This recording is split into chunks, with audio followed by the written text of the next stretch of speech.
রাজ্য সরকারের নানা প্রকল্পের ডাইরেক্ট বেনিফিট ট্রান্সফার বা ডিবিটি পদ্ধতি এবং তার বিকল্প লিঙ্কিং নিয়ে আজকের এই বিশ্লেষণে স্বাগত। চলুন শুরু করা যাক। আলোচ্য বিষয়গুলো একদম সহজ। ডিবিটি স্ট্যাটাস বোঝা, আধার লিঙ্ক চেক করা আর উমাং পোর্টালের ব্যবহার। অন্নপূর্ণা ভাণ্ডার বা যুবশক্তির মতো সরকারি প্রকল্পের টাকা আসে ডিবিটির মাধ্যমে। এর মানে ব্যাঙ্ক অ্যাকাউন্টে আধার লিঙ্ক থাকা একেবারে বাধ্যতামূলক। সবচেয়ে স্বস্তির বিষয় কি জানেন? পুরনো উপভোক্তাদের কিচ্ছু করতে হবে না, শুধু নতুন আবেদনকারীদেরই দ্রুত আধার লিঙ্ক করা আবশ্যক। এখন বড় বাধা হল মূল এনপিসিআই পোর্টালের সার্ভার ক্র্যাশ।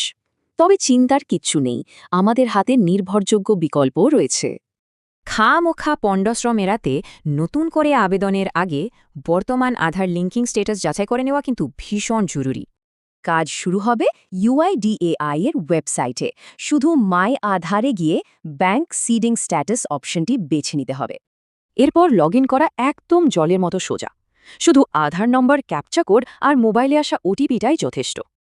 আসল চমকটা হলো ফলাফলে। স্ট্যাটাস অ্যাক্টিভ দেখালে কাজ ওখানে শেষ, কিন্তু ইনঅ্যাক্টিভ হলে সোজা চলে যেতে হবে উমাং পোর্টালে। এনপিসিআই ডাউন থাকলে আধার লিঙ্কের জন্য এই উমাং পোর্টাল ঠিক কতটা নিরাপদ আর নির্ভরযোগ্য বিকল্প হতে পারে, চলুন সেটাই দেখি। গুগলে উমাং খুঁজে ফোন নম্বর, আধার আর পিন দিয়ে চটজলদি লগ করে সোজা ব্যাংক সিডিং সার্চ করতে হবে।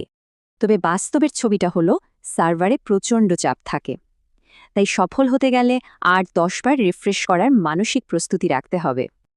পেজটা খুললেই অ্যাকাউন্ট লিঙ্ক করার জন্য নির্দিষ্ট ৩টে অপশন দেখা যাবে, যা বর্তমান ব্যাংকিং অবস্থার ওপর পুরোপুরি নির্ভরশীল। প্রথম অপশন হল ফ্রেশ সিডিং। যারা জীবনে প্রথমবার ব্যাংক অ্যাকাউন্টের সাথে আধার লিঙ্ক করছেন, এটা ঠিক তাদের জন্য। দ্বিতীয় অপশনটা বেশ মজার। এর মাধ্যমে একই ব্যাংকের দুটো আলাদা অ্যাকাউন্টের মধ্যে খুব সহজেই ফান্ড ট্রান্সফারের জায়গা বদলানো যায়। তৃতীয় অপশন হল পুরনো ব্যাংক পুরোপুরি পাল্টে ফেলা। এক্ষেত্রে নতুন ব্যাংকের নামটা একদম সঠিকভাবে নির্বাচন করতে হবে। লিঙ্কিং চূড়ান্ত করতে অ্যাকাউন্টের নম্বরটি দুবার নিখুঁতভাবে লিখে চেকবক্সের টিক দিয়ে ক্যাপচা পূরণ করে সাবমিট করতে হবে, ব্যাস। তবে একটা দারুণ কড়া নিয়ম আছে। উমাংয়ের চূড়ান্ত সাবমিশন পেজে মাত্র ১-২ মিনিটের টাইমার চলে, তাই ভীষণ দ্রুত হতে হবে।